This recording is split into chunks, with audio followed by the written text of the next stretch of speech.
Today we'll talk about how can you add or change photo profile on your Mimo app. We go to figure out the solution or know how you can do that on your Mimo app. So you just follow this ways, then it's going to work with you. So all you have to do, so you just go down here, you click here on profile. When you just click on profile here, so then it's going to take you to this list here. Then all you have to do now, so you just go here above this sign, click on it.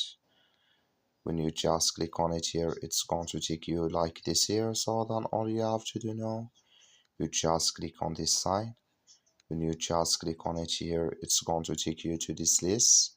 Then here can you check picture with camera here, and here you select it from your gallery.